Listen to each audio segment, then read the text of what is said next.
Video के इस सवाल को समझते हैं। P Q and R S are two mirrors placed parallel to each other. एक पी क्यू और आर एस दो मिरर्स हैं जो एक दूसरे के पैरेलल रखे गए हैं। An incident ray moves along the path B C. मतलब एक इंसिडेंट रे है जो मूव्स कर रहा है अलोंग बी सी के, ठीक है। And strike the mirrors P Q at B, और जो एक मिरर पी क्यू है उस पर पॉइंट बी पर टकराता है। फिर द रिफ्लेक्ट रे, उसका जो रिफ्लेक्शन होता है यानी रिफ्लेक्ट रे है वो ray moves along the path B C, जो बी सी के अलोंग मूव करता है। And strike the mirror R S at C. फिर क्या करता है कि जो रिफ्लेक्शन है, रिफ्लेक्ट रे है, वो आर एस पर टकराता है, वो भी पॉइंट सी पर। And again reflect back along C D, और फिर रिफ्लेक्ट होता है अलोंग सी डी, ठीक है। Prove that A B parallel C D. तो हमें प्रूव करना है कि ए बी जो है वो पैरेलल है सी डी के। अब देखिए, अगर हमें ए बी को सी डी के पैरेलल प्रूव करना है तो हम क्या करें कि ये एंगल और ये एंगल अगर एक दूसरे के इक्वल दिखा दें तो ये पता हो जाएगा कि ये जो ए बी और सी डी है ये दोनों एक दूसरे के पैरेलल हैं। ये हैं क्या, अल्टरनेट इंटीरियर एंगल्स हैं, क्योंकि अगर ये दोनों पैरेलल लाइन हो जाएंगे तो ये अल्टरनेट इंटीरियर हो जाएंगे, और अल्टरनेट इंटीरियर एंगल्स अगर इक्वल हैं तो दोनों लाइनें जो होंगी वो पैरेलल होंगी, ठीक है। तो इसका सलूशन ज्ञात करते हैं। है क्या कि अब हम जानते हैं कि ये एंगल जो है ये है इंसिडेंट एंगल और ये है रिफ्लेक्ट एंगल। यहाँ पर ये इंसिडेंट है और ये रिफ्लेक्ट एंगल है। तो साइंस में हम पढ़ चुके हैं कि इंसिडेंट एंगल जो होता है वो रिफ्लेक्ट एंगल के इक्वल होता है, ठीक है। तो पहले तो इस पर एक लाइन ड्रा करेंगे, ये B M and C N जो परपेंडिकुलर होगा किसके, P Q and R S के, ठीक है। तो ड्रा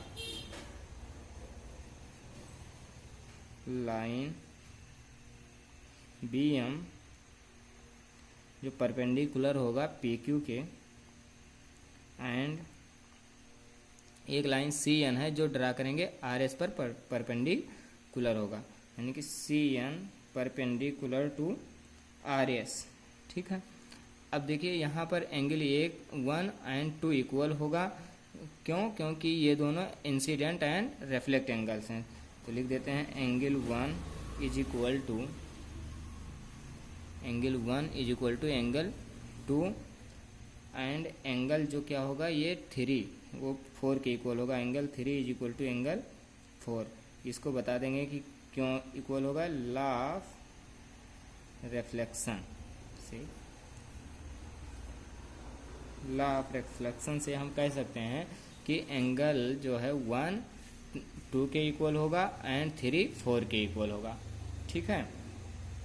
अब देखिए, अगर ये जो एंगल है 1 2 के इक्वल है और 3 4 के इक्वल है, अगर ऐसा है तो यहाँ पर ये देखिए कि अगर B M and C N जो है ये दोनों, बी एम है वो इस पर पी क्यू पर परपेंडिकुलर है और सी एन जो है वो आर एस पर परपेंडिकुलर है। अगर ऐसा है तो ये लाइन और ये लाइन क्या होगा, एक दूसरे के पैरेलल होगा, यानी बी एम पैरेलल होगा सी एन के। क्यों, क्योंकि पी क्यू पैरेलल है आर एस के, इसलिए, ठीक है। तो इसको लिखते हैं कि चूँकि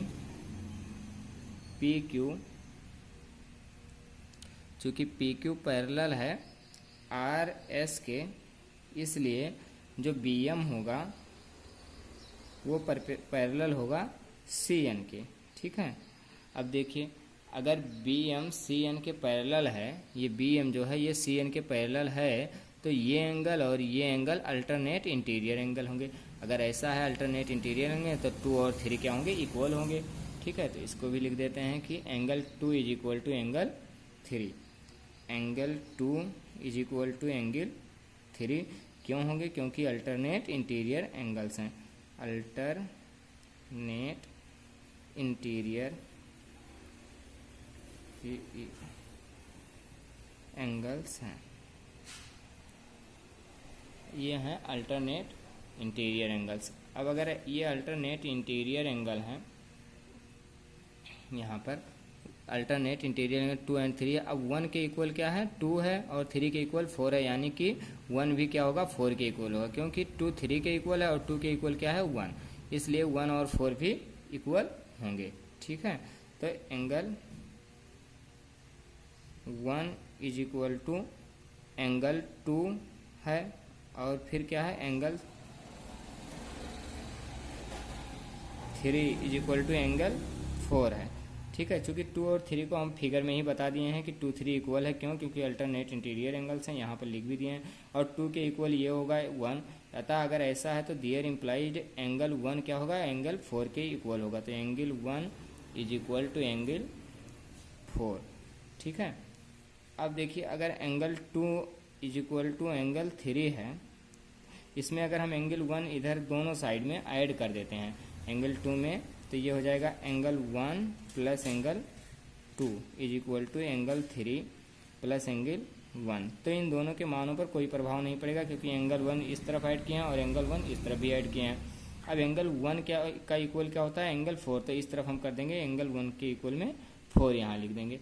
ठीक है। तो ये हो जाएगा angle 1 plus angle 2 is equal to angle 3 plus angle 4। ठीक है।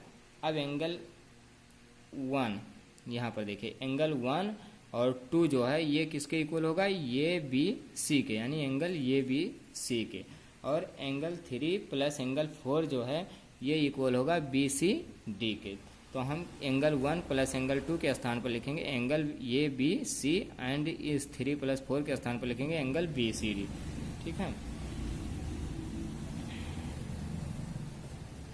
अब यहाँ पर ये हो जाएगा एंगल ये B C is equal to angle B C D. अब एंगल ए बी सी और एंगल बी सी डी जब इक्वल हो गए, तो ये भी जो लाइनें हैं यहाँ पर देखिए कि अगर ये बी सी ये एंगल पूरा इसके इक्वल हो गया, इसका मतलब क्या होगा कि ये एंगल, ये लाइन और ये लाइन दोनों पैरेलल होंगे, क्योंकि इस लाइन पर ये ट्रांसवर्सल लाइन है और ये अल्टरनेट इंटीरियर एंगल है।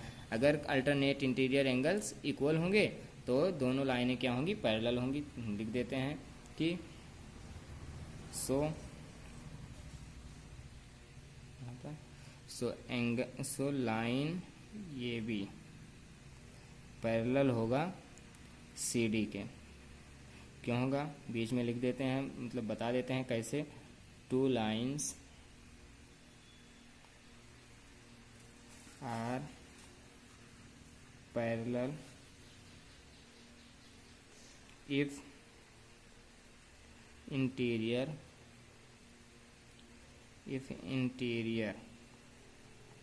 angles